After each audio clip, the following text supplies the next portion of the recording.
নমস্কার দর্শক বন্ধুরা, মহাপ্রসাদ দত্ত ফটোগ্রাফির ইউটিউব চ্যানেলে আপনাদের সবাইকে স্বাগত জানাই। আজ থেকে শুরু করছি একটি সম্পূর্ণ নতুন ট্রাভেল সিরিজ, যে সিরিজে থাকবে আমার প্রথম দক্ষিণ ভারত ভ্রমণের কিছু অভিজ্ঞতা আর স্মৃতি। এই ভ্রমণ আমি করেছিলাম 2024 সালের দুর্গাপুজোর সময়, তবে নানা কারণ ও ব্যস্ততায় ভিডিও আর এডিট করা হয়ে ওঠেনি। অবশেষে এক বছর পরে আপনাদের সাথে সেই অভিজ্ঞতা ভাগ করে নেওয়ার সাহস করলাম। ওই যে কথায় আছে, বেটার লেট দ্যান নেভার। আশা করব আপনারা সম্পূর্ণ সিরিজটি দেখবেন এবং আপনাদের মূল্যবান মতামত দিয়ে আমাকে এই ধরনের আরও ভিডিও বানাতে উৎসাহিত করবেন। তাহলে সঙ্গে থাকুন, দেখতে থাকুন।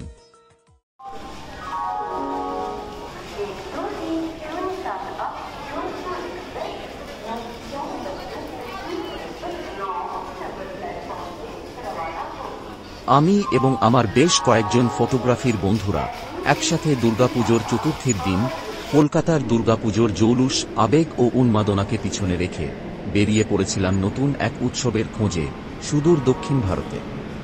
সেই যাত্রার সূচনা হয়েছিল 12839 হাওড়া চেন্নাই মেল ট্রেনে, হাওড়া থেকে চেন্নাই পর্যন্ত যাত্রার মাধ্যমে। আজকের পর্বে সেই যাত্রার প্রথম ভাগের অভিজ্ঞতা। যখন হাওড়া স্টেশনে পৌঁছলাম, তখন স্টেশন চত্বরেও পুজোর ছোঁয়া লেগেছে। তার রেশ সঙ্গে নিয়ে আমি পৌঁছে গেলাম হাওড়া স্টেশনের 23 নম্বর প্ল্যাটফর্মে, যেখানে আমার বাকি সাথীরা অপেক্ষা করছিল।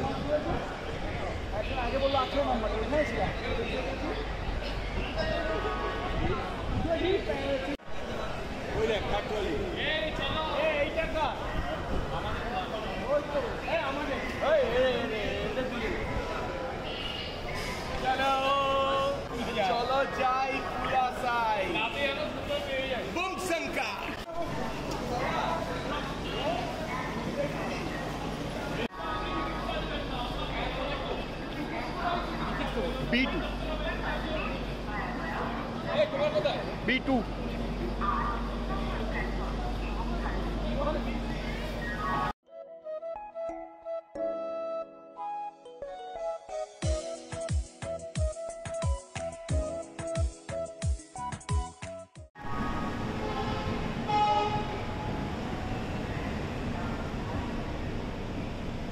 ঘড়ির কাঁটায় তখন রাত 11:55, যখন আমাদের ট্রেন হাওড়া স্টেশন থেকে ছাড়ল। এই ট্রেনটি চেন্নাই পর্যন্ত সম্পূর্ণ যাত্রাপথে মোট অতিক্রম করবে 1662 কিলোমিটার। রয়েছে মোট 34টি হল্ট এবং 274টি ইন্টারমিডিয়েট স্টেশন। এই ট্রেনে রয়েছে একটি হাই ক্যাপাসিটি পার্সেল ভ্যান, 2টি SLR, 4টি জেনারেল কোচ, 6টি স্লিপার কোচ, 4টি AC 3 টায়ার, 2টি AC ইকোনমি, 2টি AC 2 টায়ার এবং একটি ফার্স্ট AC কোচ। ট্রেনটি চলে WAP7 লোকোমোটিভের সাহায্যে। বিশাখাপত্তনম স্টেশনে ট্রেনটির লোকো রিভার্সাল হয়।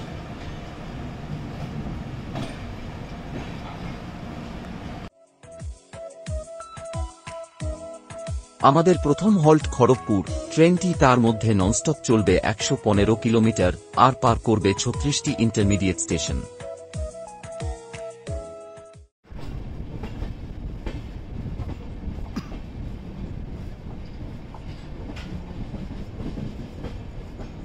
রাতের অন্ধকারে বেশি ভিডিও না করলেও জেগে বসেই ছিলাম খড়গপুর স্টেশনটি আপনাদের দেখাবো বলে।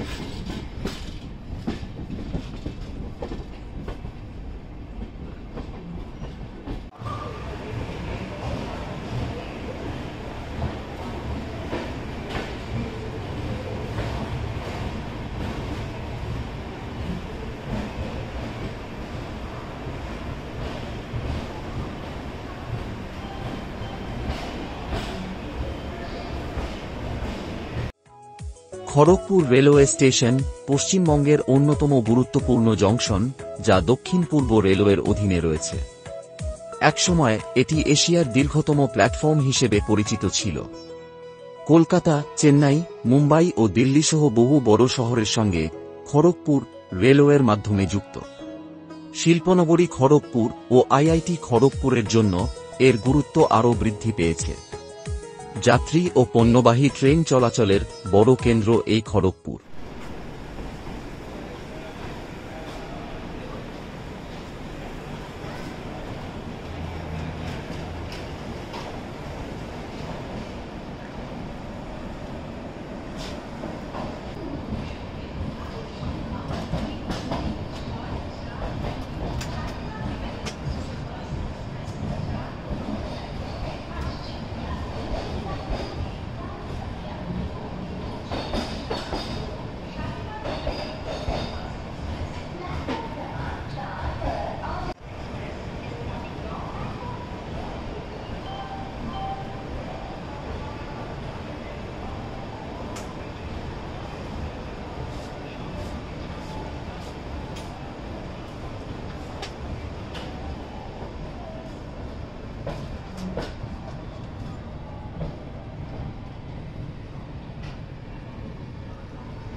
খড়গপুর স্টেশন ছেড়ে যাবার পর সবাই ঘুমিয়েই পড়েছিলাম।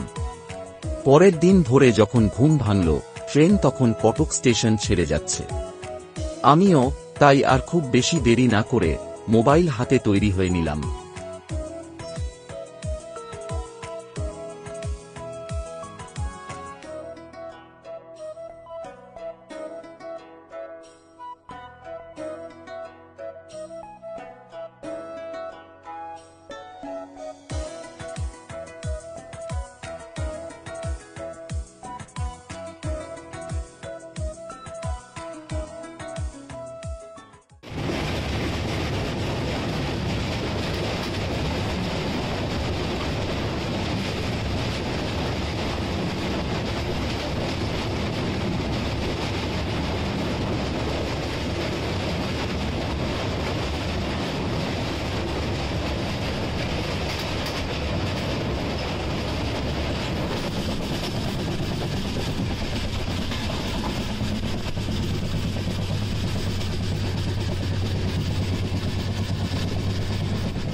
ভুবনেশ্বর রেলওয়ে স্টেশন ওড়িশার রাজধানী শহরের প্রধান রেল সংযোগ কেন্দ্র।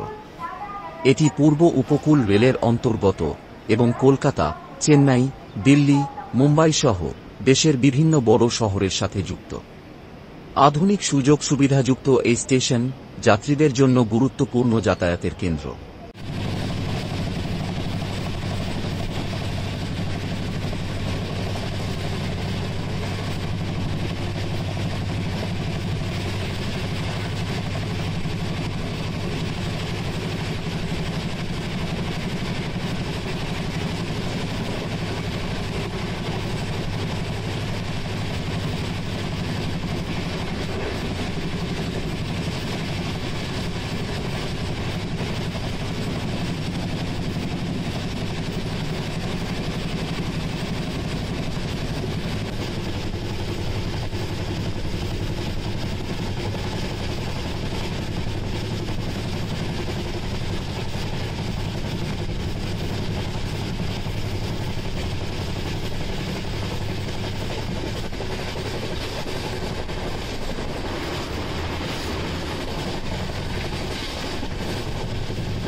ব্রহ্মপুর রেলওয়ে স্টেশন ওড়িশার গঞ্জাম জেলায় একটি গুরুত্বপূর্ণ রেলকেন্দ্র, যা পূর্ব উপকূল রেলের খুর্দা রোড বিজয়ওয়াড়া শাখায় অবস্থিত। ভুবনেশ্বর ও বিশাখাপত্তনমের মাঝামাঝি এই স্টেশনটি কলকাতা, চেন্নাই, হায়দ্রাবাদ, দিল্লি, মুম্বাই সহ দেশের বিভিন্ন শহরের সঙ্গে সংযুক্ত। প্রতিদিন বহু এক্সপ্রেস ও প্যাসেঞ্জার ট্রেন এখানে থামে। যাত্রীদের জন্য আধুনিক সুবিধা সমৃদ্ধ এই স্টেশন দক্ষিণ ওড়িশার যোগাযোগ, বাণিজ্য ও পর্যটনের প্রধান ভরসাস্থল।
(৬২৭ কিলোমিটার যাত্রাপথ সম্পূর্ণ করে এই মুহূর্তে আমরা পৌঁছে গেছি ইচ্ছাপুরম স্টেশনে, তাও আবার নির্ধারিত সময়ের বেশ কিছু আগেই। ইচ্ছাপুরম রেলওয়ে স্টেশন অন্ধ্রপ্রদেশের শ্রীকাকুলম জেলার একটি গুরুত্বপূর্ণ স্টেশন। এটি পূর্ব উপকূল রেলওয়ের অধীনে পরিচালিত হয় এবং বিশাখাপত্তনম, ভুবনেশ্বর প্রধান রেলপথে অবস্থিত।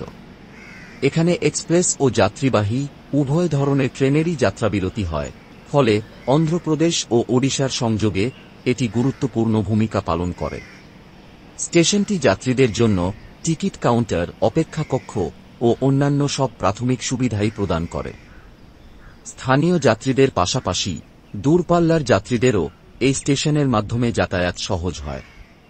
এই স্টেশন তার ভৌগোলিক অবস্থানের কারণে দুই রাজ্যের যাত্রীদের কাছেই সমানভাবে গুরুত্বপূর্ণ।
819 কিলোমিটার যাত্রাপথ সম্পূর্ণ করে এই মুহূর্তে আমাদের ট্রেন পৌঁছে গেছে বিজয়নগরম জংশন স্টেশনে। বিজয়নগরম জংশন অন্ধ্রপ্রদেশের একটি গুরুত্বপূর্ণ রেলওয়ে স্টেশন।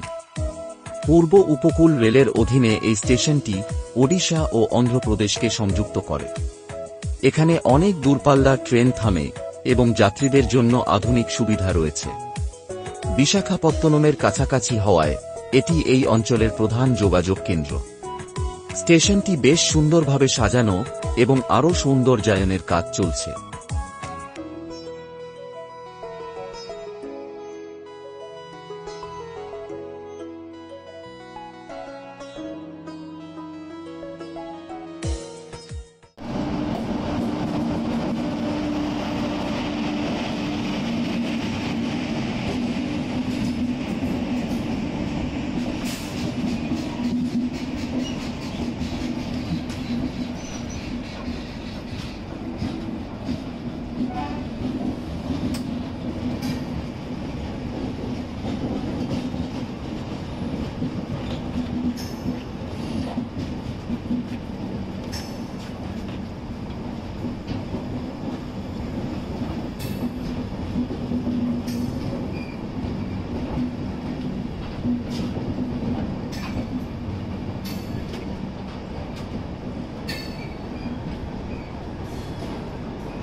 হাওড়া থেকে 880 কিলোমিটার পথ অতিক্রম করে আমরা পৌঁছলাম বিশাখাপত্তনম জংশন স্টেশনে। আমাদের চেন্নাই পর্যন্ত ট্রেন যাত্রার প্রথম পর্বটি এখানেই শেষ করছি। দ্বিতীয় পর্বে আমরা বিশাখাপত্তনম থেকে চেন্নাই পর্যন্ত ট্রেন যাত্রার অভিজ্ঞতা আপনাদের সাথে ভাগ করে নেব। ভিডিওটি ভালো লাগলে লাইক, কমেন্ট, শেয়ার ও সাবস্ক্রাইব করার মাধ্যমে পাশে থাকবেন। খুব তাড়াতাড়ি ফিরে আসছি দ্বিতীয় পর্ব নিয়ে। সঙ্গে থাকুন, দেখতে থাকুন।